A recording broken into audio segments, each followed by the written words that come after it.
আসসালামু আলাইকুম, কেমন আছো সবাই? আজকে আমরা পদার্থবিজ্ঞানের খুবই গুরুত্বপূর্ণ এবং মজার একটা টপিক নিয়ে আলোচনা করব, যার নাম হচ্ছে ট্রানজিস্টর। হ্যাঁ, ট্রানজিস্টর মজার একটা টপিক। আচ্ছা, তোমরা কি জানো তোমাদের কাছে, তোমাদের প্রত্যেকের কাছে এই মুহূর্তে লক্ষ লক্ষ, এমনকি কোটি কোটি ট্রানজিস্টর আছে?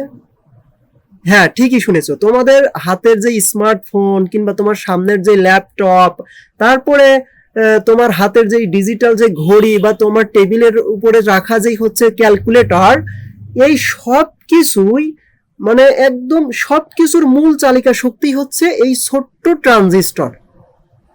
তাই তাই একে আধুনিক ইলেকট্রনিক্সের একদম হৃৎপিণ্ড বা হচ্ছে মস্তিষ্ক বলা হয়। হৃৎপিণ্ড বা মস্তিষ্ক বলা হয়।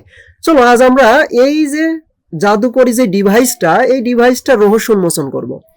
তো প্রথমে ট্রানজিস্টরের রহস্য উন্মোচন করতে গেলে প্রথম যেই প্রশ্নটা আসবে সেটা হচ্ছে ট্রানজিস্টর জিনিসটা আসলে কি, তাই না? তো ট্রানজিস্টর হচ্ছে একটা অর্ধপরিবাহী ডিভাইস। একটা কি? অর্ধপরিবাহী ডিভাইস। হ্যাঁ, এই ট্রানজিস্টর হচ্ছে অর্ধপরিবাহী দিয়ে তৈরি একটা যন্ত্র।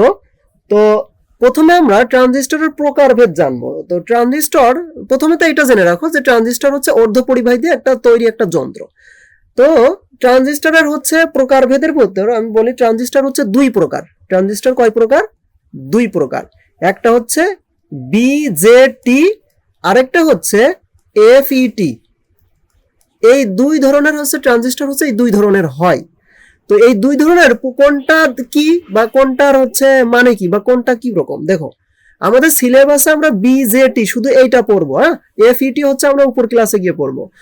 দেখো বিজেটি হচ্ছে বাইপোলার জাংশন ট্রানজিস্টর। বিজেটি এর পুনরূপ কি? Bipolar junction transistor. হ্যাঁ, আচ্ছা, এটা হচ্ছে তোমরা একটু ইয়ে করে নিও। আচ্ছা, দেখো বিজেটি হচ্ছে বাইপোলার জাংশন ট্রানজিস্টর, আর এফইটি হচ্ছে ফিল্ড ইফেক্ট ট্রানজিস্টর। হ্যাঁ, ফিল্ড ইফেক্ট ট্রানজিস্টর। আচ্ছা, এটা একটু লিখে নিও আর কি, তোমরা এটা একটু লিখে নিও, বানান এটা লিখে নিও, আমিও তো লিখতে যাচ্ছি না। দেখো বিজেটি অর্থাৎ বাইপোলার জাংশন ট্রানজিস্টর, এই যে আমাদের সিলেবাসে আমরা পড়বো হচ্ছে এইটা বিজেটি। এখন এই বিজেটি আবার দুই রকমের হয়। বিজেটি কয় রকমের হয়? বিজেটি হচ্ছে দুই রকমের হয়। একটা হচ্ছে এদের গঠন অনুসারে দুই রকম হয়। একটা হচ্ছে পিএনপি আর একটা হচ্ছে এনপিএন। হ্যাঁ, এনপিএন, এই দুই রকমের হয়। হ্যাঁ, পিএনপি ট্রানজিস্টর আর একটা হচ্ছে এনপিএন ট্রানজিস্টর। হ্যাঁ, এই দুইটাই হচ্ছে বাইপোলারের অন্তর্ভুক্ত। আর এই যে ফেট অর্থাৎ এই যে ফিল্ড ইফেক্ট ট্রানজিস্টর, এর মধ্যে অনেকগুলো ভাগ আছে। হ্যাঁ, এই ফিল্ড ইফেক্ট ট্রানজিস্টর আবার দুই প্রকার। হ্যাঁ, তাদের আবার হচ্ছে প্রকারভেদ আছে। তো এইগুলো আমরা উপর ক্লাসে জানবো। আপাতত আমরা হচ্ছে শুধু বাইপোলার জাংশন ট্রানজিস্টরটা শিখবো। এটা হচ্ছে পিএনপি আর এনপিএন দুই প্রকার। ঠিক আছে, এখন কথা হচ্ছে আরেকটা কথা, সেটা হচ্ছে কখন আমরা বিজেটি, কোন ট্রানজিস্টরটা বিজেটি আর কোন ট্রানজিস্টর এফইটি। ঠিক আছে, এটার ভিতরে একটা বেসিক একটা পার্থক্য আছে। বেসিক পার্থক্যটা হচ্ছে এই বিজেটি বা বাইপোলার জাংশন ট্রানজিস্টর, এরা হচ্ছে হোল এবং ইলেকট্রন দুই ধরনের চার্জ ক্যারিয়ার দিয়ে বিদ্যুৎ প্রবাহিত হয়। এই বিজেটিতে কি হয়? বিজেটিতে হোল এবং ইলেকট্রন, আমরা জানি চার্জ ক্যারিয়ার কারা? হোল এবং ইলেকট্রন, এরা হচ্ছে চার্জ ক্যারিয়ার। তো এই বিজেটির মধ্যে কি হয়?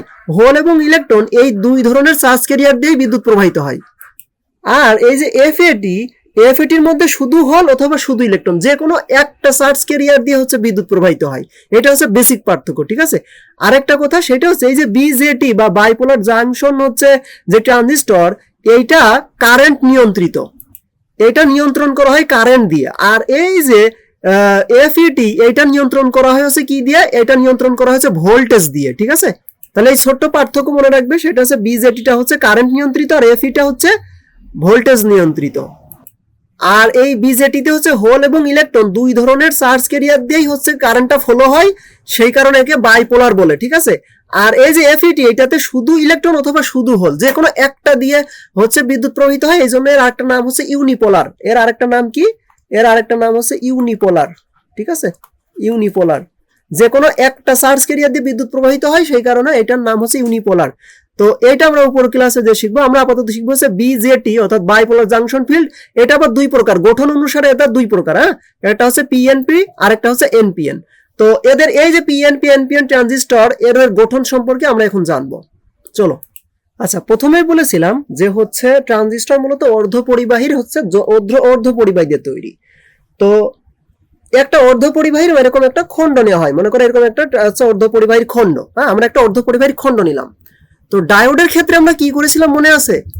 ডায়োডের ক্ষেত্রে আমরা এই অর্ধপরিবাহীর এই খণ্ডের অর্ধেক হচ্ছে ত্রিযোজি দিয়ে হচ্ছে কি করেছিলাম, অর্ধেক হচ্ছে ত্রিযোজি দিয়ে হচ্ছে ডোপিং করেছিলাম, আর অর্ধেক হচ্ছে পঞ্চযোজি দিয়ে ডোপিং করেছিলাম। সেই জন্য একটা হচ্ছে যেটাকে ত্রিযোজি দিয়ে ডোপিং করেছিলাম, যে অংশটাকে, ওইটাকে পি অঞ্চল বলেছিলাম, আর যেটাকে পঞ্চযোজি দিয়ে হচ্ছে করেছিলাম, ডোপিং করেছিলাম, ওইটাকে এন অঞ্চল বলেছিলাম। সব মিলে হয়েছিল কি পি এন জংশন বা পি এন ডায়োড, তাই না?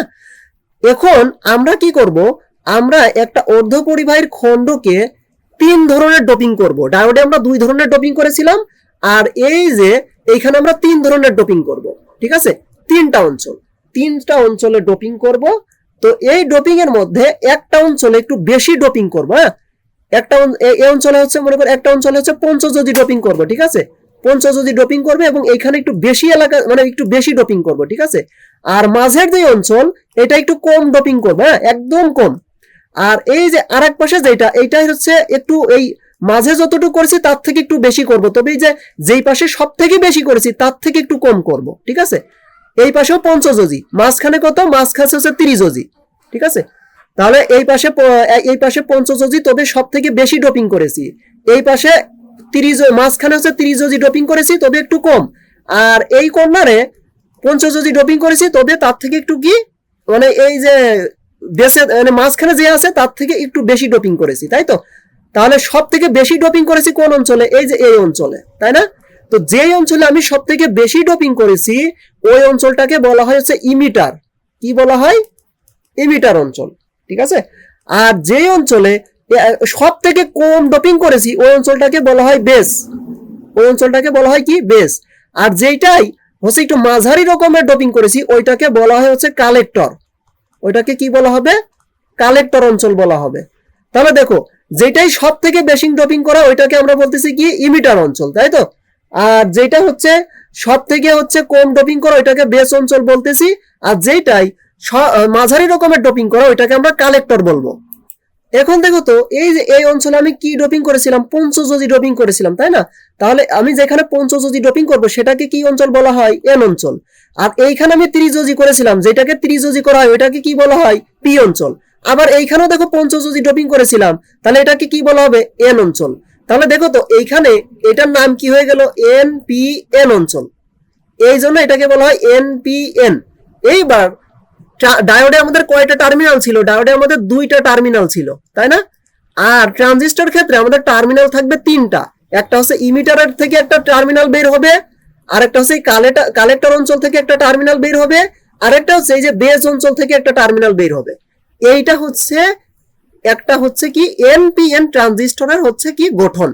আবার আমি যদি একটা হচ্ছে কি ট্রানজিস্টরের মনে করো আমার কাছে একটা অর্ধপরিবাহী খণ্ড আছে, তো আমি যদি এই অর্ধপরিবাহী খণ্ডে এই অঞ্চলে একটু বেশি ডোপিং করলাম, হ্যাঁ, ত্রিযোজি ডোপিং করবো এই অঞ্চলে ত্রিযোজি, তবে একটু বেশি পরিমাণে। মাঝখানের অঞ্চলে হচ্ছে পঞ্চযোজি ডোপিং করবো, তবে একটু কম পরিমাণে। হ্যাঁ, একদমই কম পরিমাণে ডোপিং করব। আর এই পাশের অঞ্চলে এই পাশের অঞ্চলে আবার ত্রিযোজি ডোপিং করব, তবে এই বেসে এই যে মাঝখানের অঞ্চলে যতটুকু ডোপিং করেছি তার থেকে একটু বেশি করব। ঠিক আছে, একটু বেশি। তাহলে এই যে দেখো, যে অঞ্চলে আমি সব থেকে বেশি ডোপিং করেছি সেটাকে আমি কি বলবো? ইমিটার। সেটাকে কি বলবো? ইমিটার অঞ্চল বলবো, তাই তো? আচ্ছা, আর যেখানে সব থেকে কম ডোপিং করেছি ওই মাঝের অঞ্চলটাকে আমি কি বলবো? বেস বলবো। আর যেখানে একটু মাঝারি রকমের ডোপিং করেছি ওইটাকে আমি কি বলবো? কালেক্টর বলবো। ওইটাকে আমি বলবো কালেক্টর। এখন দেখো তো, এই যে ইমিটারে আমি কি যোজি হচ্ছে ডোপিং করেছি? ত্রিযোজি, তাহলে এটাকে আমি কি বলবো? পি অঞ্চল বলবো। মাঝখানে পঞ্চযোজি করেছি তাহলে এটাকে এন অঞ্চল বলবো। আর একদম এই কর্নারে আমি ত্রিযোজি করেছি তাহলে এটাকেও পি বলবো। তাহলে এটা দেখো পি এন পি। এখন 3টা অঞ্চল থেকে 3টা টার্মিনাল বের হবে। টার্মিনাল মানে 3টা তার। তাহলে এইখান থেকে একটা টার্মিনাল, এইখান থেকে একটা টার্মিনাল, আর বেস অংশ থেকে একটা টার্মিনাল। এইটা হচ্ছে পিএনপি ট্রানজিস্টরের গঠন। বুঝাইতে পারছি? তাহলে এটা হচ্ছে পিএনপি ট্রানজিস্টর, আর এটা হচ্ছে কি এনপিএন ট্রানজিস্টর। দুইটাই কিন্তু ওই যে বিজেটি। হ্যাঁ, এই ধরনের ট্রানজিস্টরের মধ্যে কি হয়? ইলেকট্রন এবং হোল দুই ধরনের বাহক দ্বারাই কি হয়? বিদ্যুৎ ফ্লো হয়। ঠিক আছে, মানে এখানে ইলেকট্রন এবং হোল দুইটাই হচ্ছে কি করে? দুইটাই হচ্ছে মুভ করতে পারে, দুইটাই গতিশীল হয়, আর দুইটার প্রবাহের ফলে বিদ্যুৎ প্রবাহিত হয়, এই জন্য এদেরকে বিজেটি ট্রানজিস্টর বলে। ঠিক আছে, এবং এইখানে আমি এনপিএন এবং পিএনপির বিজেটি যে দুই প্রকার পিএনপি আর এনপিএন, এটা কিভাবে তৈরি করা হয় বা এদের গঠন কেমন সেটা দেখাইলাম। এখন কথা হচ্ছে এই পিএনপি আর এনপিএন এইভাবে কিন্তু হচ্ছে বইয়ে এইভাবে কিন্তু মূল গঠনটা নাও দেওয়া থাকতে পারে, বইয়ে কি দেওয়া থাকতে পারে বা প্রশ্নে কিভাবে আসতে পারে, এদের প্রতীক আসতে পারে। তো এদের প্রতীকটা কেমন হবে, প্রতীকটা একটু দেখে নি, প্রতীক দেখে আমাদের চিনতে হবে, প্রতীকটা একটু দেখে নি। এই যে দেখো, এইটা হচ্ছে এই পিএনপির হচ্ছে গিয়ে প্রতীক, আর এটা হচ্ছে এনপিএন এর প্রতীক। ঠিক আছে, এই দুইটা হচ্ছে ট্রানজিস্টরের, এই যে পিএনপি আর এনপিএন ট্রানজিস্টরের প্রতীক, এটা হচ্ছে কি এনপিএন আর এটা কি পিএনপি। তো প্রতীকে কিন্তু এই পিএনপি এনপিএ লেখা থাকবে না। ঠিক আছে, এরকম শুধু চিত্রটা দেয়া থাকবে। তো এই চিত্র দেখে তোমাকে বুঝতে হবে কোনটা বেস কোনটা কালেক্টর। এখানে তো কালেক্টর বেস লেখা আছে, আর কালেক্টর বেস কিন্তু লেখা থাকবে না চিত্রে। ঠিক আছে, শুধু চিত্রটা এরকম করে চিত্রটা থাকবে, আমি যে দেখাই দিই, এই যে এরকম করে চিত্রটা থাকবে, এরকম একটা এরকম দিয়ে এরকম চিত্র থাকবে। ঠিক আছে, এরকম চিত্র থাকবে, শুধু এইখান থেকে তোমাকে বুঝে নিতে হবে যে হচ্ছে কোনটা কি ধরনের চিত্র। ঠিক আছে, তো এখন একটা জিনিস খেয়াল করো, যেটা এনপিএন, এই যে এনপিএন, এইটার ক্ষেত্রে তীর চিহ্ন বাইরের দিকে থাকবে। ঠিক আছে, তীর চিহ্ন কি থাকবে, তীর চিহ্ন হচ্ছে গিয়ে ইমিটারের, এই দেখো ইমিটারের তীর চিহ্নটা কি থাকবে, ইমিটারের চিত্র বাইরের দিকে থাকবে। আর পিএনপির ক্ষেত্রে এই ইমিটারের দিক থেকে এই যে তীর চিহ্নটা ভিতরের দিক থাকবে। ঠিক আছে, এটা হচ্ছে চেনার উপায়। তাহলে পিএনপির ক্ষেত্রে তীর চিহ্নটা ভিতরের দিক থাকবে, হ্যাঁ, এমিটারের হচ্ছে তীর চিহ্নটা ভিতরের দিক থাকবে, আর এনপিএন এর ক্ষেত্রে তীর চিহ্নটা কি থাকবে, বাইরের দিকে থাকবে। ঠিক আছে, এটা মনে রাখতে পারো এইভাবে যে এই যে এনপিএন, এটা হচ্ছে not, N for not, P for pointing, আর এন ফর হচ্ছে ইন। মানে কি, মানে কোন এই ভিতরের দিকে কি হচ্ছে না, এই যে নট পয়েন্টিং ইন, মানে ভিতর সব কি হয়ে যাচ্ছে, ভিতরের দিকে কিন্তু পয়েন্টিং নাই, পয়েন্টিংটা কোন দিকে, বাইরের দিকে, ভিতর নির্দেশ করছে না। ঠিক আছে, এটা ভিতর নির্দেশ করে, যে নট পয়েন্টিং ইন, ভিতর নির্দেশ করতেছে না, বাইরের দিক নির্দেশ করতেছে। ঠিক আছে, আর পিএনপি এইভাবে মনে রাখতে পারো, সেটা হচ্ছে কি, সেটা হচ্ছে পয়েন্টস ইন, এই যে N for in, P for points, আর এই পি ফর প্রাউডলি, হ্যাঁ, এই পি ফর হচ্ছে প্রাউডলি। তাহলে কি, এটা হচ্ছে গর্বের সাথে ভিতরে প্রবেশ করতেছে, তাই না, গর্বের সাথে ভিতরে প্রবেশ করতেছে পিএনপি। দেখো এরো চিহ্নটা কোন দিকে, ভিতরের দিকে। তাহলে পিএনপির ক্ষেত্রে এরো চিহ্নটা ইমিটারে হচ্ছে ভিতরের দিক থাকবে, হ্যাঁ, আর এনপিএন এর ক্ষেত্রে এরো চিহ্নটা বাইরে থাকবে। এটাই হচ্ছে চেনার উপায়। ঠিক আছে, আর এই যে তীর চিহ্ন যেখানে থাকে সেটা কি, সেটা হচ্ছে এমিটার, আর এটা কি, অন্যটা হচ্ছে কালেক্টর, আর মাঝখানেটা কি, মাঝখানেটা হচ্ছে বেস। ঠিক আছে, এইভাবে মনে রাখবে। তাহলে এখন আমি যদি তোমাকে একটা চিত্র দিয়ে জিজ্ঞেস করি যে কোনটা পিএনপি কোনটা এনপি, বলতে পারবা? আচ্ছা, এখন বলো তো এখানে কোনটা এনপিএন আর কোনটা পিএনপি, বলো। এই যে দেখো তীর চিহ্ন যেটা বাইরের দিকে, এমিটার বাইরের দিকে নির্দেশ করলে সেটা কি হবে, এনপিএন, বাইরের দিকে গেলে কি এনপিএন, আর ভিতরের দিকে এমিটার তীর চিহ্ন থাকলে এটা কি পিএনপি, মনে আছে? তাহলে এইটা হচ্ছে কি, এটা বাইরের দিকে এরো চিহ্ন, তার মানে এটা হচ্ছে এনপিএন। তাহলে যেটা বাইরের দিকে এটা হচ্ছে এনপিএন, আর যেটা ভিতরের দিকে এরো চিহ্ন ওইটা হচ্ছে কি পিএনপি। ঠিক আছে, এটা হচ্ছে মনে রাখবে। আচ্ছা, নেক্সট আমরা একটু আগাই। এখন আমরা জানবো যে এই যে ট্রানজিস্টর যে আমরা বানাইলাম, এখন এই ট্রানজিস্টরের কাজ কি। ট্রানজিস্টরের কাজ হচ্ছে দুইটা, প্রধানত দুইটা কাজ। একটা হচ্ছে সুইচ হিসাবে ট্রানজিস্টর কাজ করে, আর একটা হচ্ছে বিবর্ধক হিসেবে কাজ করে। ঠিক আছে, তো বিবর্ধক মানে কি অ্যাম্পলিফায়ার হিসেবে কাজ করে। তাহলে সুইচ হিসেবে কাজ করে, আর হচ্ছে কি অ্যাম্পলিফায়ার হিসেবে কাজ করে। তো সুইচ হিসেবে কাজ করে কেমন কি, যেমন মনে করো বিদ্যুৎ প্রবাহকে চালু বা বন্ধ করে। যেমন তোমাদের বাড়ির হচ্ছে যে লাইট আছে না, লাইটের সুইচ কি, লাইটটা কি অন করে অফ করে না? তো লাইট অন করা মানে কি, লাইট অন করা মানে ওই বিদ্যুৎ প্রবাহিত হয়ে লাইটটা জ্বলতেছে, তাই না? তো এই যে সুইচ হিসেবে কাজ করা মানে বিদ্যুৎ প্রবাহ হওয়া আর বিদ্যুৎ প্রবাহ বন্ধ করা, সুইচ অন অফ করা আর কি। হ্যাঁ, তো ট্রানজিস্টর এই সুইচ হিসেবে কাজ করে। আরেকটা হচ্ছে অ্যাম্পলিফায়ার হিসেবে কাজ করে। অ্যাম্পলিফায়ার মানে কি বিবর্ধক। যেমন মনে করো যে একটা মানে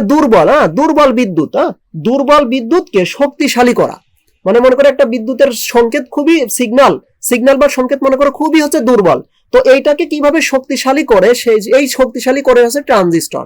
যেমন মনে করো আমরা যখন মাইকে কথা বলি তখন কি করি, খুব আস্তে কথা বলি না, কিন্তু মাইকে শোনা যায় কি, অনেক জোরে শোনা যায় না? তো ট্রানজিস্টর ঠিক এই কাজটাই করে। ঠিক আছে, মানে একটা দুর্বল বৈদ্যুতিক সংকেতকে সে হচ্ছে কি করে, শক্তিশালী করে। দেখো এই সুইচ বা বিবর্ধক হিসেবে সব থেকে বেশি ব্যবহার করা হয় কিন্তু ট্রানজিস্টর হিসেবে হচ্ছে পিএনপিএন কে। হ্যাঁ, কেন?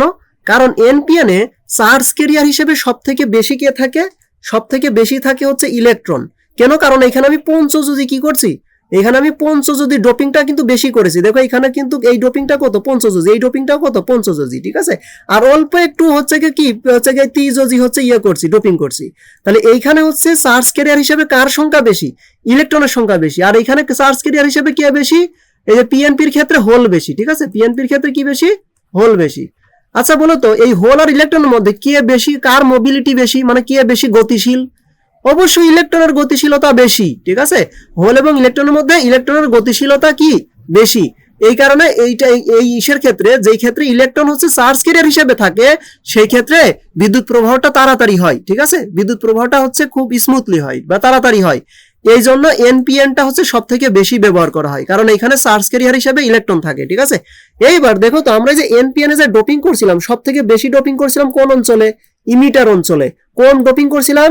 সব থেকে কম করছিলাম বেস অঞ্চলে, আর সব মাঝারি করছিলাম কি কালেক্টর অঞ্চলে।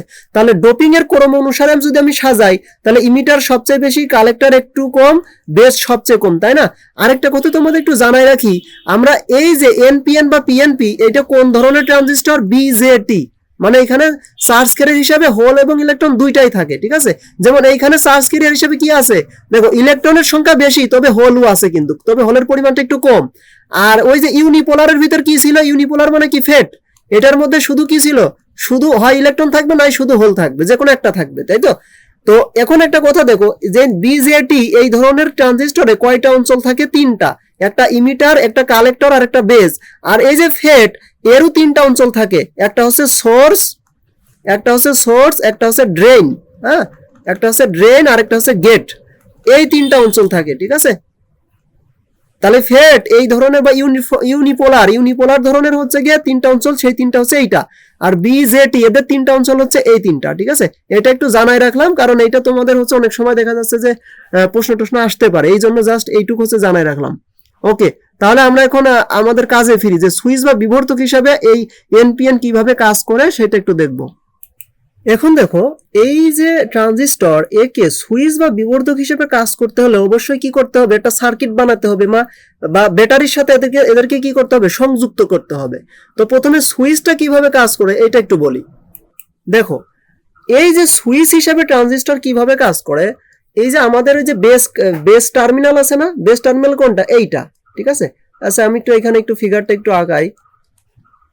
এই যে বেস টার্মিনাল আছে না? বেস টার্মিনাল, এইখান থেকে যে বেস টার্মিনালটা বের হইলো এনপিএন, এই বেস টার্মিনালে আমি যদি কারেন্ট দিই, এই বেস টার্মিনালে আমি যদি কথার কথা ব্যাটারির সাথে আমি যুক্ত করে দিলাম, হ্যাঁ ব্যাটারির সাথে যুক্ত করে দিলাম, তাহলে এখানে কি যাবে? কারেন্ট ফলো হবে, বেজে কারেন্ট যাবে। আর যখন বেজে কারেন্ট যাবে কেবল তখনই এই যে ইমিটার থেকে এই কালেক্টরের দিকে কারেন্টটা ফলো হবে। দেখো একটা জিনিস মানে ইমিটার থেকে এই কালেক্টরের দিকে চার্জ যাবে, ইমিটার থেকে কালেক্টরের দিকে কি যাবে? চার্জ যাবে। কিভাবে? দেখো এই ইমিটার অঞ্চলে আমাদের কি বেশি ছিল? ইমিটার অঞ্চলে, এই ইমিটার অঞ্চলে কিন্তু আমরা ডোপিং বেশি করেছিলাম। কার ডোপিং? পঞ্চযোজী হচ্ছে কি মৌলের ডোপিং করেছিলাম। তাহলে এখানে কি প্রচুর মুক্ত ইলেকট্রন থাকার কথা না? অবশ্যই প্রচুর মুক্ত ইলেকট্রন থাকবে। আর এই যে এখানে আমি ত্রিযোজী ডোপিং করেছিলাম মাঝখানে, তাহলে এখানে কি থাকবে? অল্প হোল থাকবে, কারণ ত্রিযোজী মিশানো মানে কি? সেখানে হোল সৃষ্টি হবে। যেহেতু আমি অল্প ডোপিং করেছিলাম, তাহলে এইখানে অল্প হোল থাকবে। আর এইখানে আমি পঞ্চযোজী করেছিলাম, তাই তো? তাহলে এইখানেও ইলেকট্রন থাকবে। তো যখন এইটাকে আমি সার্কিটে যুক্ত করব, তখন কি হবে? তখন এই যে এই পাশের ইলেকট্রন কি হবে? এই পাশ দিয়ে এই বেস কারেন্ট হয়ে কালেক্টরের দিকে হচ্ছে যাবে। তো যাওয়ার সময় এই যে বেজের মধ্যে কিছু যে হোল ছিল, ওই হোল এই ইমিটারের কিছু ইলেকট্রনকে কি করে দেবে? নিউট্রাল করে দিবে। তো অল্প কিছুকে নিউট্রাল করার পরেও আরো তো প্রচুর ইলেকট্রন থাকার কথা, কারণ এখানে তো আমি প্রচুর ডোপিং করেছি। তখন ওই বাদ বাকি ইলেকট্রন কি করবে? এর দিকে ফলো হয়ে চলে যাবে, মানে কালেক্টরের দিকে ফলো হয়ে চলে যাবে। আর এই যে ইলেকট্রনের ফলো হওয়া, এটাই কি হওয়া? এটাই হচ্ছে বিদ্যুৎ প্রবাহিত হওয়া। আর এই যে বিদ্যুৎ প্রবাহিত হলে তখন আমরা কি বলি? তখন আমরা বলি যে এই সুইচটা অন। এইবার যখন আমি বেজে কোনো কারেন্ট দিব না, মানে বেজের কারেন্টটা জিরো হবে, তখন কিন্তু এই যে এই পাশের যে ইলেকট্রন, এইটাই বেসকে পার করে কালেক্টরে যাইতে পারবে না। এই বেসকে পার করে কালেক্টরে কি করতে পারবে না? যাইতে পারবে না। তখন বিদ্যুৎও প্রবাহিত হবে না। আরেকটা কথা, ইলেকট্রন যেই দিকে প্রবাহিত হবে, বিদ্যুতের দিক কিন্তু তার বিপরীত। এই জন্য বলা হয়, এই দেখো এখানে ইমিটার থেকে কালেক্টরের দিকে কি যাচ্ছে, ইলেকট্রনের ফলো হচ্ছে, ইলেকট্রনের ফলো হচ্ছে ইমিটার থেকে কালেক্টরের দিকে, কারণ ইমিটারে কিন্তু ইলেকট্রনের সংখ্যা প্রচুর বেশি, কারণ এখানে ডোপিং করেছে বেশি। প্রকৃতির একটা নিয়ম কি, বেশি অঞ্চল থেকে কম অঞ্চলের দিকে যায়, কোনো কিছুর বেশি ঘনত্বের এলাকা থেকে কম ঘনত্বের এলাকার দিকে যায়, তাই না? মানে যে ব্যাপন যেটাকে বলে আর কি। তো এইখানে ইলেকট্রন ইমিটার থেকে কোথায় যাচ্ছে, ওই কালেক্টরে যাচ্ছে, যখন বেজে আমি কারেন্ট দিচ্ছি। আর যখন বেজে আমি কারেন্ট জিরো দিয়ে দিব, কারণ বেজে কারেন্ট থাকবে না, তখন কিন্তু ইলেকট্রন এই ইমিটার থেকে কালেক্টরে যাবে না। আর যখন যাচ্ছে তখন কিন্তু এই ইলেকট্রনের ফলো হচ্ছে ইমিটার থেকে কালেক্টরের দিকে। আর ইলেকট্রনের ফলো যেই দিকে হয়, কারেন্টের দিক তার বিপরীত। ওই যে আমরা সার্কিটে দেখছি না, কারেন্টের প্রবাহ মূলত পজিটিভ দিক থেকে কি নেগেটিভ দিক দিকে, এটা আমরা বলছিলাম না। ইলেকট্রনের ফলো যেই দিকে হয়, কারেন্টের ফলো তার বিপরীত দিক ধরা হয়, ওই যে প্রচলিত নিয়ম অনুসারে, এটা তো বলছিলাম। এই জন্য দেখবে যে কারেন্টের দিক হচ্ছে, বলা হয় যে কারেন্ট ফলো হচ্ছে কালেক্টর থেকে কোন দিকে, কালেক্টর থেকে হচ্ছে ইমিটারের দিকে। তাহলে কালেক্টর থেকে ইমিটারের দিকে কারেন্টের ফলো হয়। আর ইলেকট্রনের ফলো কোন দিক থেকে হয়, ইলেকট্রনের ফলো হয় হচ্ছে ইমিটার থেকে কালেক্টরের দিকে। এই কথাটা মাথায় রাখবে, ঠিক আছে? তাহলে সুইচ হিসেবে কাজ করে কিভাবে, এটা বোঝা গেল। যখন আমি বেজে কারেন্ট দেব তখন হচ্ছে বিদ্যুৎ প্রবাহিত হবে, অর্থাৎ তখন মনে হবে যে সুইচটা চালু রয়েছে, ঠিক আছে? আর যখন হচ্ছে আমি বেজে কারেন্ট দিব না, তখন আমার ইলেকট্রনের ফলো হবে না, তার মানে বিদ্যুৎ প্রবাহিত হবে না। তার মানে তখন বুঝতে হবে যে সুইচটা আমার বন্ধ রয়েছে, মানে বিদ্যুৎ প্রবাহিত হচ্ছে না, মানে সংযোগ বিচ্ছিন্ন, ঠিক আছে? তাহলে এইভাবে হচ্ছে সুইচ হিসেবে কাজ করে। এখন কথা হচ্ছে যে এই যে আমি যে হচ্ছে এই ট্রানজিস্টরকে ব্যাটারির সাথে হচ্ছে গিয়ে সার্কিট আকারে সংযুক্ত করতেছি, এই ব্যাটারির সাথে সংযুক্ত করাটা খুবই ইম্পর্টেন্ট। ব্যাটারির সাথে সংযুক্ত করার সেটআপটা খুবই ইম্পর্টেন্ট। তুমি যদি এই সার্কিটটা ব্যাটারির সাথে সেটআপ করতে না পারো, তাহলে এই ট্রানজিস্টর কিন্তু কাজ করবে না। তাহলে এই ব্যাটারির সাথে এই ট্রানজিস্টরটা কিভাবে সেট করতে হয় সেটা আমরা একটু দেখে নিই। আর এই যে বিবর্ধক বা অ্যাম্পলিফায়ার, এইটা বোঝার জন্য এই ব্যাটারির সাথে সংযুক্ত করা বা এই ট্রানজিস্টরকে সেটআপ করা খুবই গুরুত্বপূর্ণ, সঠিকভাবে সেটআপ করা খুবই গুরুত্বপূর্ণ। তো আমরা কিভাবে ব্যাটারির সাথে এই ট্রানজিস্টরের এই যে তিনটা টার্মিনাল আছে, এই তিনটা টার্মিনাল সঠিকভাবে সংযুক্ত করা যায় সেটা আমরা একটু দেখব। তাহলে আমরা হচ্ছে ট্রানজিস্টর ভালোভাবে বুঝতে পারবো, মানে ট্রানজিস্টর কিভাবে কাজ করে সেটা বুঝতে পারবো। দেখো ট্রানজিস্টরের টার্মিনাল তিনটা, কিন্তু ট্রানজিস্টরকে যখন আমি সার্কিটে হচ্ছে সংযুক্ত করব, তখন আমার ইনপুটের জন্য দুইটা টার্মিনাল লাগে আর আউটপুটের জন্য দুইটা টার্মিনাল লাগে। তার মানে টার্মিনাল লাগে মোট 4টা, কিন্তু আমরা ট্রানজিস্টরের টার্মিনাল দেখতে পাই কয়টা, 3টা। তাহলে এখন এই ক্ষেত্রে কি করা যায়, এই ক্ষেত্রে ট্রানজিস্টরকে সার্কিটে স্থাপন করার ক্ষেত্রে একটা টার্মিনালকে কমন রাখা হয়, মানে একটা টার্মিনালকে ইনপুটেও রাখা হয়, আবার তার হচ্ছে আউটপুটেও রাখা হয়, ঠিক আছে? একটাকে কি করা হয়, ইনপুট আউটপুট দুই জায়গায় রাখা হয়। বুঝাইতে পারছি? তাহলে আমাদের একটা সার্কিটে ট্রানজিস্টর বসানোর জন্য টার্মিনাল লাগবে কয়টা, 4টা, কিন্তু ট্রানজিস্টরের টার্মিনাল কয়টা, 3টা। এই জন্য কি করা হয়, ইনপুট এবং আউটপুট দুই জায়গায় একটা টার্মিনালকে কি করা হয়, কমন নেওয়া হয়। এই জন্য এই যে আমি কাকে কমন নিচ্ছি এর উপর ভিত্তি করে ট্রানজিস্টরকে আবার 3 ভাগে ভাগ করা হয়। মানে এই কনফিগারেশনটা 3 রকম হয়। একটা হচ্ছে আমি যদি বেসটা কমন নিই, তাহলে তখন আমরা বলি কমন বেস ট্রানজিস্টর। যখন আমরা কালেক্টরকে কমন রাখি তখন আমরা বলি কমন কালেক্টর ট্রানজিস্টর। যখন আমরা ইমিটারকে কমন রাখি তখন আমরা বলি কমন ইমিটার ট্রানজিস্টর। মানে কমন রাখতেছি মানে তাকে আমি ইনপুটের সাথেও সংযোগ দিব, তার মানে তার টার্মিনালটিকে আমি হচ্ছে ইনপুটের সাথেও সংযোগ দেব, আবার আউটপুটেও সংযোগ দিব। বুঝাইতে পারছি? আর তাহলে হচ্ছে কি কনফিগারেশন অনুসারে হচ্ছে কয়টা, 3 রকমের। একটা হচ্ছে কমন বেস, একটা হচ্ছে কমন কালেক্টর, আর একটা হচ্ছে কমন ইমিটার। দেখো, আর অ্যাম্পলিফায়ার হিসাবে যখন ট্রানজিস্টরকে ব্যবহার করা হয় তখন সব থেকে জনপ্রিয় কনফিগারেশন হচ্ছে কমন ইমিটার, ঠিক আছে? এই কমন ইমিটারটা সব থেকে বেশি ব্যবহার করা হয় ট্রানজিস্টর সার্কিটে। তাহলে আমরা যদি কমন ইমিটারের হচ্ছে কি সার্কিটটা যদি দেখি কিভাবে এটা সেটআপ করা হয়, তাহলে কিন্তু আমরা মোটামুটি কমন ইমিটারের ব্যাপারটা সম্পর্কে ধারণা পাবো।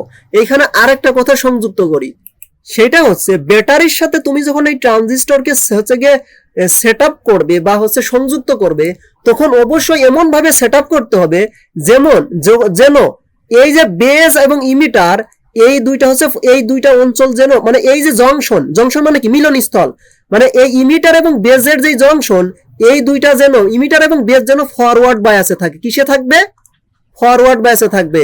ফরওয়ার্ড মানে কি, ফরওয়ার্ড মানে পজিটিভ পজিটিভের সাথে থাকবে, ব্যাটারির পজিটিভ প্রান্তের সাথে থাকবে, আর নেগেটিভ ব্যাটারির নেগেটিভ প্রান্তের সাথে থাকবে। তো এইখানে ইমিটারটা কি ছিল, এন অঞ্চল ছিল, আর বেসটা কি ছিল, পি অঞ্চল ছিল। তার মানে P for positive, N for negative. তার মানে বেসটাকে ব্যাটারির পজিটিভ প্রান্তের সাথে যুক্ত করতে হবে, আর এই যে ইমিটারকে ব্যাটারির কোন প্রান্তের সাথে সংযুক্ত করতে হবে, ব্যাটারির নেগেটিভ প্রান্তের সাথে সংযুক্ত করতে হবে, তাহলেই কিন্তু ফরওয়ার্ড বায়াস হবে। আমি কি বুঝাইতে পারতেছি? আর মানে এটা হচ্ছে অ্যাম্পলিফায়ার হিসাবে এই ট্রানজিস্টরকে ব্যবহার করার জন্য একদম বেসিক কথা, যে এই বেস এবং ইমিটার এইটাকে ফরওয়ার্ড বায়াস বানাইতে হবে। ফরওয়ার্ড বায়াস মানে কি, এই এনটাকে হচ্ছে গিয়ে ব্যাটারির নেগেটিভ প্রান্তের সাথে যুক্ত করতে হবে, আর পিটাকে ব্যাটারির পজিটিভ প্রান্তের সাথে যুক্ত করতে হবে। এটাই হচ্ছে ফরওয়ার্ডের মূল শর্ত ছিল। আর এই যে বেস এবং কালেক্টরের যেই হচ্ছে জংশন, এই বেস এবং কালেক্টর এইখানে হচ্ছে রিভার্স হচ্ছে গিয়ে রিভার্স বায়াস চালু করতে হবে, মানে রিভার্স বায়াসে হচ্ছে গিয়ে সেট করতে হবে। মানে কালেক্টর হচ্ছে কি, কালেক্টর এখানে কি ছিল, এন অঞ্চল ছিল, তাহলে এনটাকে ব্যাটারির পজিটিভ প্রান্তের সাথে যুক্ত করতে হবে। তার মানে আমার এখানে ব্যাটারি আরো একটা লাগবে, তাহলে এনটাকে আমি ব্যাটারির পজিটিভ প্রান্তের সাথে যুক্ত করব, আর এই যে বেস, এই বেসটাকে আমি ব্যাটারির নেগেটিভ প্রান্তের সাথে যুক্ত করব। আমি কি বোঝাইতে পারতেছি? তাহলে এই যে কি হবে দেখো, তাহলে পি ফর কি, পজিটিভ, আর এন ফর নেগেটিভ। তাহলে দেখো পি হচ্ছে আমি যখন এই নেগেটিভের সাথে যুক্ত করতেছি, আর এন হচ্ছে পজিটিভের সাথে, তখন এখানে কি হবে, রিভার্স বায়াস হবে। আর এই যে এই ক্ষেত্রে ইমিটার আর বেস, এই ক্ষেত্রে আমি কি করতেছি, ইমিটারকে এন এর সাথে, মানে এন অঞ্চলকে হচ্ছে নেগেটিভের সাথে, আর পি অঞ্চলটাকে আমি পজিটিভের সাথে সংযুক্ত করতেছি ব্যাটারির। তাহলে কি হবে, তাহলে দেখো এই যে বেস এবং কালেক্টর এদের মধ্যে ফরওয়ার্ড বায়াস হবে, আর এই যে কালেক্টর এবং বেস এদের মধ্যে কি হবে, রিভার্স বায়াস হবে। এইটা হচ্ছে একটা ট্রানজিস্টরকে সার্কিটে সংযুক্ত করার প্রধান শর্ত, যে ইমিটার এবং বেস এই অঞ্চলটাকে ফরওয়ার্ড বায়াস করতে হবে, আর কালেক্টর এবং হচ্ছে গিয়ে বেস এইটাকে রিভার্স বায়াস হচ্ছে গিয়ে করতে হবে। তো বেসে কি থাকে, বেসে হচ্ছে পজিটিভ, তার মানে ইমিটার এবং বেসকে পজিটিভ হচ্ছে গিয়ে ফরওয়ার্ড করতে হলে এই পজিটিভকে হচ্ছে ব্যাটারির পজিটিভ, আর নেগেটিভকে ব্যাটারির নেগেটিভ করতে হবে। ক্লিয়ার? এখন আমরা ওই যে তিনটা কনফিগারেশন ছিল, একটা হচ্ছে কমন বেস, কমন হচ্ছে ইমিটার, আর কমন ইলেকট্রন, যে আমাদের ইনপুট আউটপুটে পাইতে হলে 4টা টার্মিনাল লাগবে, তার ভিত্তিতে আমরা হচ্ছে 4টা কনফিগারেশন, 3টা কনফিগারেশন পাইছিলাম। ওর মধ্যে আমরা বলেছিলাম যে সব থেকে বেশি লাগবে কোনটা, সব থেকে বেশি লাগবে হচ্ছে কমন ইমিটার। মানে ইমিটার যখন কমন থাকবে, ইনপুট আউটপুট দুই জায়গায় যখন ইমিটার থাকবে, সেটাকে বলা হয় কমন ইমিটার। এই কমন ইমিটারের হচ্ছে সার্কিটটা একটু আমরা দেখবো। আচ্ছা, এই চিত্রটা দেখো, এটা হচ্ছে একটা কমন ইমিটার কনফিগারেশনের চিত্র, যেখানে ইনপুট এবং আউটপুট দুই জায়গায় ইমিটারটা কমন আছে। ঠিক আছে, তো এইখানে একটু দেখো, যে আমরা বলেছিলাম যে এই যে ইসের ক্ষেত্রে কি করতে হবে, বেস এবং হচ্ছে ইমিটার এদের মধ্যে হচ্ছে ফরওয়ার্ড বায়াস দিতে হবে। তার মানে কি, বেসটাকে ব্যাটারির পজিটিভ প্রান্তের সাথে যুক্ত করতে হবে। এই যে দেখো বেসটা, এই যে দেখো বেসটা, এই দেখো বেসটা হচ্ছে ব্যাটারির পজিটিভ প্রান্তের সাথে যুক্ত, আর এই যে ইমিটার দেখো ব্যাটারির নেগেটিভ প্রান্তের সাথে যুক্ত, এই দেখো ব্যাটারির নেগেটিভ প্রান্তের সাথে যুক্ত। বুঝতে পারছি? আর রিভার্স বায়াসের ক্ষেত্রে কি বলেছিলাম, যে ইসের ক্ষেত্রে এই ব্যাটারির এন অঞ্চল, মানে কালেক্টর হচ্ছে ব্যাটারির পজিটিভের সাথে যুক্ত থাকবে। দেখো এটা হচ্ছে নেগেটিভ অঞ্চল, কিন্তু ব্যাটারির পজিটিভের সাথে যুক্ত, এই দেখো আরেকটা ব্যাটারি পজিটিভ প্রান্তের সাথে যুক্ত। আর এই যে ব্যাটারির এই যে বেসটাকে ব্যাটারির নেগেটিভের সাথে যুক্ত করতে হবে, এই দেখো এইটা দেখো আবার এই ব্যাটারি নেগেটিভের সাথে যুক্ত। আরেকটা কথা সেটা হচ্ছে কি, যে ইসের ক্ষেত্রে আরেকটা কথা বলেছিলাম, সেটা হচ্ছে যে ইসের ইনপুট আউটপুটের ক্ষেত্রে কি, ইমিটারটা কমন থাকবে। কি কমন থাকবে, ইমিটার। দেখো ইনপুটের ক্ষেত্রে দেখো এই যে বেজ আছে না, দেখো বেজের সাথে কিন্তু এই যে হচ্ছে ইমিটার কিন্তু যুক্ত, এই দেখো এই ব্যাটারির মাধ্যমে। আবার দেখো এই যে কালেক্টরের সাথে দেখো ইমিটার যুক্ত এই ব্যাটারির মাধ্যমে। বুঝাইতে পারছি? তার মানে কি, ইমিটারটা হচ্ছে বেজের সাথেও যুক্ত থাকবে, আবার ইমিটারটা কালেক্টরের সাথেও যুক্ত থাকবে। এইটাকে বলা হয় হচ্ছে কমন ইমিটার কনফিগারেশন। ঠিক আছে, তাহলে এই যে দেখো এইখানে দেখো ইমিটারটা কিসের সাথে যুক্ত আছে, এই পাশে দেখো ইসের সাথে, ওই যে কালেক্টরের সাথে যুক্ত। তাহলে ইমিটার বেজের সাথেও যুক্ত থাকবে, ইমিটার কালেক্টরের সাথে যুক্ত থাকবে। এইটাকে বলা হয় হচ্ছে কমন ইমিটার কনফিগারেশন। বুঝাইতে পারছি? আচ্ছা, এখন যখন তুমি এখানে বিদ্যুৎ ফলো করবে, তখন কিন্তু কি হবে, এই যে আইবি, এইখানে আইবি কারেন্ট যাবে। এখন একটা জিনিস দেখো তো, তোমাদেরকে একটা জিনিস বলি, কারশফের সূত্র সবার মনে আছে না? কারশফের সূত্রটা কি ছিল, যে যেই পরিমাণ কারেন্ট ইনপুট হয়, ঠিক সেই পরিমাণ কারেন্ট কি হয়ে যায়, বের হয়ে যায়। তাহলে এইখানে টোটাল কারেন্ট কি পরিমাণ, সবথেকে বড় কারেন্ট কার বলো তো? সবথেকে বড় কারেন্ট হচ্ছে ইমিটারের কারেন্ট। কেন? কারণ এইখানে কিন্তু ওই যে ডোপিং করা হয়েছিল সবথেকে বেশি, এইখানে কিন্তু ইলেকট্রন সবথেকে বেশি। তাহলে এই যে ডোপিং করা হয়েছিল ইমিটারের সবথেকে বেশি, তাহলে ইমিটারের কারেন্ট সবথেকে বেশি। তারপরে সবথেকে কম কারেন্ট কার? সবথেকে কম কারেন্ট হচ্ছে আইবির, মানে বেস কারেন্ট, ওই বেজের কারেন্ট সবথেকে কম। আর তার থেকে একটু বেশি কারেন্ট কার? কালেক্টরের কারেন্ট। এই কালেক্টরের কারেন্ট আর বেজের কারেন্ট যোগ করলে হচ্ছে গিয়ে কার কারেন্ট হবে? ওই যে ইমিটারের কারেন্টের সমান হবে। কেন? কারণ ইমিটারের কারেন্ট সব থেকে বেশি। এই যে ইমিটারের কারেন্ট হচ্ছে ওইদিকে প্রবেশ, এই দেখো ইমিটারের কারেন্টটা ওই বেস কারেন্ট আর কালেক্টর কারেন্টের কি সমান। আমরা কি বলেছিলাম? যেই পরিমাণ কারেন্ট প্রবেশ করবে সেই পরিমাণ কারেন্ট কি বের হয়ে যাবে। এইটা হচ্ছে ট্রানজিস্টরের হচ্ছে ফাদার্স ল, ঠিক আছে? যে কোনো তুমি ট্রানজিস্টরের ম্যাথ করতে গেলে এই সূত্রটা লাগবেই। তাহলে আমি একটু রিক্যাপ করি, সেটা হচ্ছে যে আমরা ব্যাটারির সাথে সংযুক্ত করতে হলে এই যে ইমিটার এবং হচ্ছে বেস, এটাকে অবশ্যই কি করতে হবে? ইমিটার এবং বেসকে অবশ্যই হচ্ছে এটাকে অবশ্যই ফরওয়ার্ড বায়াস দিতে হবে। তো ফরওয়ার্ড বায়াস দেওয়ার হচ্ছে কি, যে এই যে বেসটাকে হচ্ছে ব্যাটারির পজিটিভের সাথে, যেহেতু এনপিএন, আর এই যে ইমিটারকে হচ্ছে ব্যাটারির নেগেটিভ প্রান্তের সাথে সংযুক্ত করতে হবে, তাহলে ফরওয়ার্ড হবে। আর এই যে কমন ইমিটার কনফিগারেশন মানে কি? এই ইমিটারটা বেজের সাথেও যুক্ত থাকবে, এই দেখো ইমিটারটা এই ব্যাটারির সাথে বেজের সাথেও যুক্ত, আবার ইমিটারটা এই ব্যাটারির সাথে কালেক্টরের সাথেও যুক্ত। এটাকে বলা হয় কমন ইমিটার কনফিগারেশন। বুঝতে পারছি? ওকে, এইবার ইমিটারের টোটাল কারেন্ট এই বেস কারেন্ট আর কালেক্টর কারেন্টের কি হবে? যোগফলের সমান হবে। বুঝতে পারছি? ওই যে ওইভাবে মনে রাখবা যে ইমিটারে হচ্ছে ডোপিং করা হয়েছিল সব থেকে বেশি, আর ইলেকট্রনের পরিমাণ সবথেকে বেশি, এভাবে মনে রাখবা, ঠিক আছে? এইবার এইটাকে বোঝানোর জন্য আমি আরেকটা কথা বলি, আমি আরেকটা চিত্র দিই, সেটা একটু দেখো তোমরা। এই যে এখানে একটা পানির ট্যাঙ্ক আছে না, পানির ট্যাঙ্ক দেখাচ্ছি। এই পানির ট্যাঙ্কটাকে মনে করো হচ্ছে কালেক্টর। পানির ট্যাঙ্কটা কি মনে করো? এটা মনে করো হচ্ছে কালেক্টর। হ্যাঁ, এটা হচ্ছে কালেক্টর। আর এই যে ট্যাপ, পানির যে ট্যাপ, এই ট্যাপটাকে বা এই যে এই ট্যাপটাকে মনে করো হচ্ছে বেজ, ঠিক আছে? এই ট্যাপটাকে মনে করো বেজ। আর এই যে পানি যে বের হচ্ছে নলের মুখ দিয়ে, এই পানির এই যে নল দিয়ে যে বের হচ্ছে, এইটাকে মনে করো হচ্ছে ইমিটার। এটাকে কি মনে করো? এটাকে ইমিটার মনে করো। এখন দেখো কারেন্ট কি হচ্ছে, কারেন্টের দিক কোনটা বলো তো? কারেন্টের দিক হচ্ছে ইলেকট্রনের দিকের উল্টা। তার মানে ইলেকট্রন যাচ্ছে ইমিটার থেকে ওই কালেক্টরের দিকে, আর কারেন্ট কোন দিক থেকে আসতেছে? কারেন্ট কালেক্টর থেকে ইমিটারের দিকে আসতেছে। এই দেখো এই জন্য তীর চিহ্ন এইভাবে দেওয়া, এই দেখো তীর চিহ্ন এইভাবে দেওয়া। বুঝতে পারছি? তাহলে কারেন্ট আসতেছে ওই দিক থেকে, তাহলে কারেন্ট আসতেছে কালেক্টর থেকে। তাহলে এইভাবে চিন্তা করি, এই যে কালেক্টরকে আমি উৎসের সাথে তুলনা করি, ঠিক আছে? এটা পানির উৎস, এটাকে আমি কালেক্টর বলতেছি। তো এই কালেক্টর থেকে কারেন্ট আসতেছে, এসে এই বেজের মধ্য দিয়ে, মানে বেজের ভিতর দিয়ে, এই দেখো বেজের ভিতর দিয়ে কারেন্ট আসতেছে। তাহলে বেজের ভিতর দিয়ে, বেজটাকে মনে করো হচ্ছে ট্যাপ, তো এই বেজের ভিতর দিয়ে ইমিটার দিয়ে হচ্ছে প্রবেশ করতেছে, মানে এই নলের মুখ দিয়ে বের হচ্ছে। ঠিক এইটাকে সাথে যদি কল্পনা করো, দেখো একদম কারেন্টের ফ্লোটা হবে এরকম। এখন বলো তো, এই যে বেজটা আছে, এই বেজের যে সুইচ বা ট্যাপটা, এটা যদি বন্ধ থাকে, এই বেজে যদি কোনো মানে বেজের এই যে এটা যদি অল্প একটু মানে ঘুরিয়ে যদি তুমি বন্ধ করে দাও, তাহলে কি পানি বের হবে? হবে না। তার মানে তখন তুমি ঠিক একইভাবে বেজে যদি তুমি কোনো কারেন্ট না দাও, তাহলে কিন্তু কি হবে না, কারেন্ট কিন্তু ওই কালেক্টর থেকে মিটারে আসবে না।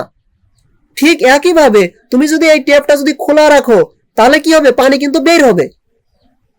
একইভাবে তুমি যদি এই বেজে যদি কারেন্ট দাও, তাহলে ওই কালেক্টর থেকে মিটারে কারেন্ট আসবে। তুলনাটা বুঝতে পারতিস? আবার দেখো তুমি যদি এই সুইচটা, এই যে ট্যাপের সুইচটা যদি অল্প একটু ঘোরাও, তাহলে কিন্তু কি হয়, পানি তুমি এই দেখো এই ট্যাপের সুইচটা কিন্তু তুমি ঘুরিয়ে কি করতে পারো, পানির প্রবাহটা নিয়ন্ত্রণ করতে পারো, তাই পারো না? এই ট্যাপের সুইচ আমরা একটু কম বেশি করে কি করতে পারি, পানি বেশি বের করতে পারি, পানি কম বের করতে পারি। তার মানে কি, পানি বেশি বের হবে না কম বের হবে, এটা নির্ভর করতেছে এই ট্যাপের উপরে, ট্যাপের সুইচের উপর। ঠিক একইভাবে এই পাশে কারেন্ট বেশি প্রবাহিত হবে না কম প্রবাহিত হবে, এটা নির্ভর করবে এই বেসের উপরে। বুঝাইতে পারতেছি? তাহলে আমরা এই বেস কারেন্ট দিয়ে কালেক্টর এবং ইমিটারের কারেন্টটাকে কি করতে পারতেছি, নিয়ন্ত্রণ করতে পারতেছি। এই জন্য বলা হয় ওই যে বিজেটি, এই ট্রানজিস্টর হচ্ছে কারেন্ট দ্বারা নিয়ন্ত্রিত। এই ট্রানজিস্টর কি দ্বারা নিয়ন্ত্রিত? কারেন্ট দ্বারা নিয়ন্ত্রিত। বুঝতে পারতেছি? তাহলে এই উদাহরণটা তুমি যদি মনে রাখো তাহলে সহজেই এটা বুঝতে পারবে যে কারেন্ট হচ্ছে কালেক্টর থেকে ইমিটারে আসবে আর ইলেকট্রন যাবে ইমিটার থেকে কালেক্টরের দিকে, ওই যে দিক হচ্ছে উল্টা। আর এই বেস দিয়ে তুমি কি করতে পারতিছো, বেস দিয়ে তুমি ইমিটার আর কালেক্টরের কারেন্টটাকে তুমি নিয়ন্ত্রণ করতে পারতিছো, কখন বেশি কারেন্ট লাগবে কখন কম কারেন্ট লাগবে, বুঝাইতে পারতেছি? তো বেসে তুমি একটু যদি এই দেখো এই যে সুইচটা, এই সুইচটা তুমি যদি সম্পূর্ণ ঘোরায় রাখো, মানে সম্পূর্ণটা ঘোরায় যদি খুলে রাখো, তাহলে এই পাশে পানি সব থেকে বেশি বেগে বের হবে না, বেশি বেগে বের হবে। তো আমি যদি বেজে একটু বেজে যদি হচ্ছে কারেন্ট যত পরিমাণ দরকার সেই পরিমাণ কারেন্ট যদি দিই, তাহলে এই কালেক্টর থেকে ইমিটারে সব থেকে বেশি পরিমাণ কারেন্ট আসবে না। তার মানে কি হবে, কালেক্টর ছিল কম কারেন্ট, তাই না? এই কম কারেন্ট থেকে ইমিটারে আমি একটা বিশাল বড় পরিমাণে কারেন্ট পাচ্ছি, তাই না? এইটাকে বলা হয় হচ্ছে কি অ্যাম্পলিফায়ার। এইভাবে ট্রানজিস্টর অ্যাম্পলিফায়ার হিসেবে কাজ করে, ওই যে কম কারেন্ট থেকে বেশি কারেন্ট পাওয়া, ঠিক আছে?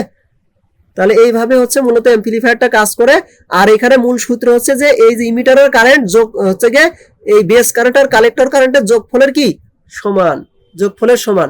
এইখানে আরেকটা হচ্ছে গিয়ে সূত্র আছে, সেটা হচ্ছে, এখন তোমাদের কয়েকটা কথা বলবো, এগুলো একটু খুবই গুরুত্ব দিয়ে মনে রাখবা। সেটা হচ্ছে আমরা যখন বেস কমন নিব, এখানে তো আমরা কমন ইমিটার দেখালাম, কমন বেস কিন্তু আমরা দেখাইনি।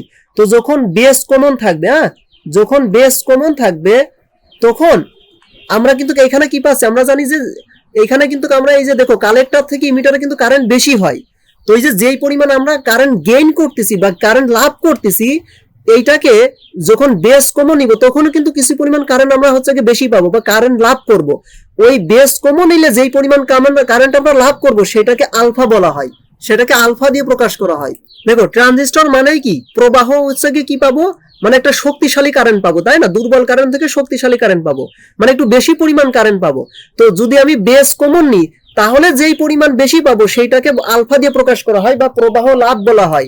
সেইটা মানে এই আলফা সমান সমান হচ্ছে, এটা এখানে কি কমন, বেস কমন, এটার মানে হচ্ছে আইসি ভাগ হচ্ছে আইই, ঠিক আছে? এই দুইটা ভাগ করলে তুমি কি পাবা, ওই বেস কমন নিলে যেই পরিমাণ কারেন্ট লাভ করবা বা যেই পরিমাণ কারেন্ট বেশি পাবা সেইটা পাবা। তাহলে আলফা ইকুয়াল টু আইসি ভাগ আই, বুঝতে পারছি? এখন একটা জিনিস দেখো, আইসি কিন্তু ছোট, আইসি কিন্তু ছোট আর আই কিন্তু বড়, মানে ইমিটারের কারেন্ট কিন্তু বেশি আর কালেক্টরের কারেন্ট কিন্তু কি, কালেক্টরের কারেন্ট কিন্তু একটু হচ্ছে ছোট।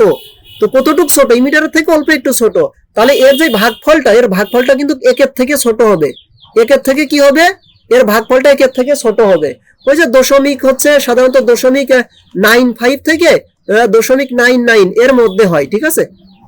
এর মধ্যে হয়। তাহলে এইটা হচ্ছে যখন আমি বেস কমন নিব তখন যেই পরিমাণ কারেন্ট বেশি পাবো এখানে, সেটার কিভাবে বের করে, আলফা ইকুয়াল টু আইসি ভাগ আই।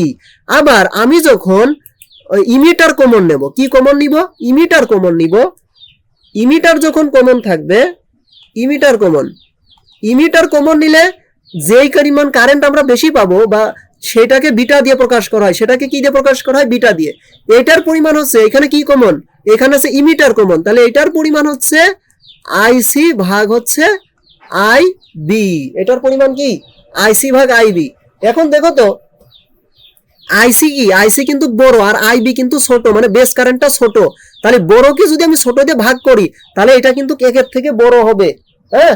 এর মানটা মানে বেটার মানটা একের থেকে বড় হয়, এটার মান সাধারণত ওই যে 50 থেকে 400-500 এরকম হইতে পারে, ঠিক আছে? তাহলে বিটা কারেন্টটা একের থেকে বড় হয়, একের থেকে বড় হয়। আর এই যে আলফা কারেন্টটা একের থেকে কি হয়, ছোট হয়। আলফা কখন, যখন আমি বেস কমন নিব, মানে সার্কিটে যখন আমার বেস কমন থাকবে, মানে বেসটা হচ্ছে কালেক্টরের সাথেও থাকবে ইমিটারের সাথেও থাকবে, ঠিক আছে? আবার মানে ওই আর ইমিটার কমন কি, ইমিটারটা হচ্ছে বেজের সাথেও থাকবে যুক্ত, আবার কালেক্টরের সাথেও যুক্ত থাকবে, এটাকে বলা হয় ইমিটার কমন। তাহলে ইমিটার কমন নিলে যেই পরিমাণ কারেন্ট আমি বেশি পাবো সেইটার পরিমাণকে আমরা বিটা দিয়ে প্রকাশ করি বা প্রবাহ বিবর্ধন বলি, সেটা সমান সমান কি আইসি ভাগ আইবি। দেখো যেটা কমন এইখানে কিন্তু সেইটা নাই, দেখো এখানে ইমিটার কমন, দেখো ইমিটারের কারেন্ট নাই, অন্য দুইটা জাস্ট ভাগ হয়েছে, বুঝতে পারছি? আচ্ছা, তারপরে এটা হচ্ছে মনে রাখার একটা ট্রিক্স। তারপরে দেখো যখন আমি কালেক্টর কমন নিব, কি কমন নিব, কালেক্টর কমন নিব, কালেক্টর কমন নিলে যেই পরিমাণ কারেন্ট লাভ করা যায় বা বেশি পাওয়া যায় সেটাকে গামা দিয়ে প্রকাশ করে, সেটা সমান সমান কি, সেইটা সমান সমান হচ্ছে এই যে আই, তাহলে ওই যে কালেক্টর বাদ দাও তাহলে কি থাকে, I E R I B থাকে, আই আর কি থাকে, আর আই বি থাকে, তাহলে আই আর আই বি ভাগ করবে, যেটা হবে সেইটা, বুঝতে পারছি, এটা হচ্ছে গামা। তো আমাদের মূলত পরীক্ষায় আসে আলফা আর বিটা, ঠিক আছে, মানে কমন বেজ আর কমন ইমিটার। সব থেকে বেশি ইম্পর্টেন্ট হচ্ছে এই কমন ইমিটার, ঠিক আছে। এখন দেখো এই যে বেজ আর হচ্ছে কালেক্টরের যে কারেন্ট, এই যে আলফা এবং বিটা, এই আলফা আর বেটার মধ্যে একটা সম্পর্ক আছে। আলফা বেটার মধ্যে কি সম্পর্ক আছে? আলফা সমান সমান কি বলতো, কেউ কি পারবা? আলফা সমান সমান, আলফা আর বেটার মধ্যে একটা সম্পর্ক আছে, সেটা হচ্ছে আলফা সমান সমান হচ্ছে বেটা। আলফা সমান সমান হচ্ছে বেটা ভাগ হচ্ছে 1 প্লাস বেটা। বেটা ভাগ হচ্ছে 1 প্লাস কি, 1 প্লাস বেটা। তাহলে এইটা হচ্ছে আলফা এবং বেটার সম্পর্ক। আরেকটা আছে বেটা এবং আলফা একইভাবে যদি উল্টায় যদি লিখি, তাহলে বেটা ইকুয়াল টু হবে কি, বেটা ইকুয়াল টু হবে হচ্ছে আলফা ভাগ হচ্ছে 1 মাইনাস আলফা। এই দুইটা হচ্ছে, এই দুইটার সাথে এই দুইটা সম্পর্ক মনে রাখবে। দেখো আলফার মানটা কি হয়, আলফার মানটা একের থেকে ছোট হয়, আমরা কিন্তু আগেই দেখে আছি। আর বেটার মানটা একের থেকে বড়। কিভাবে দেখো, বেটা কি, বেটা, বেটা মনে করো একটা নাম্বার, তো বেটার সাথে 1 প্লাস বেটা করতেছো, তার মানে কি 1 প্লাস বেটা এই বেটার থেকে বড় না? তাহলে ছোট সংখ্যাকে বড় সংখ্যাতে ভাগ করলে কি হবে, একের থেকে ছোট হবে না? সেই জন্য আলফা একের থেকে ছোট হয়। আবার বেটা দেখো, আলফা, আলফা একটা নাম্বার, তো 1 মাইনাস আলফা কি একের থেকে ছোট সংখ্যা না? 1 মাইনাস আলফা কি একের থেকে ছোট? তো একের থেকে ছোট সংখ্যাকে তুমি যদি আলফা দিয়ে ভাগ করো, তাহলে অবশ্যই কি মানে আলফাকে যদি একের থেকে ছোট সংখ্যাতে ভাগ করো, তাহলে অবশ্যই কি এটা বড় সংখ্যা হবে। সেই জন্য বেটা হচ্ছে বড়। তাহলে আলফা আর বেটা কি জিনিস বোঝা গেল? আলফা হচ্ছে বেস কমন নিলে যেই কারেন্টটা বেশি, যেই বেশি পরিমাণ কারেন্ট পাওয়া যায় সেটার পরিমাণ, সেটা কি আইসি ভাগ আই। আর বেটার পরিচয় কি, বেটা হচ্ছে যখন আমি ইমিটার কমন নিব তখন আমার কি থাকবে, তখন যেই কারেন্টটা বেশি পরিমাণ পাবো ওইটাকে বলা হয় হচ্ছে বিটা বা প্রবাহ বিবর্ধন। এবার এই দুইটার মধ্যে একটা সম্পর্ক আছে, এই যে সেই সম্পর্ক, এইগুলো মনে রাখলে পারে তুমি হচ্ছে ট্রানজিস্টরের যে সমস্ত ম্যাথ আছে সব ম্যাথ তুমি করতে পারবে, সব ম্যাথ করতে পারবে। তাহলে কখন বেস কমন কখন ইমিটার কমন ওই কথাগুলো তো বোঝা গেছে, যে ইমিটার কমন মানে ইমিটার হচ্ছে বেজের সাথেও থাকবে সংযুক্ত, আবার ইমিটারটা ওই কালেক্টরের সাথে সংযুক্ত থাকবে। এই যে হচ্ছে একটা কনফিগারেশন, এখানে কিন্তু সার্কিটটা দেখাইছি, ঠিক আছে। তো এইগুলো যদি জানো তাহলেই তুমি যত ম্যাথ আছে, যত প্রশ্ন আছে সবগুলোই তুমি সলভ করতে পারবে ইনশাল্লাহ। এখন থেকে আর কোনো সমস্যা হবে না। তো আমরা এই ট্রানজিস্টরের নেক্সট পর্বে আমরা ট্রানজিস্টরের যে সমস্ত প্রশ্নগুলো আছে সেইগুলো সলভ করে এই অধ্যায়টা ক্লোজ করব, ঠিক আছে। আমরা নেক্সট ক্লাস হচ্ছে একটা সলভ ক্লাস, এই সলভ ক্লাসে ট্রানজিস্টর যে সমস্ত প্রশ্ন আছে সেইগুলো তোমাদের দেখাবো, যে দেখো এইগুলো এইভাবে সলভ করতে হয়। সরি।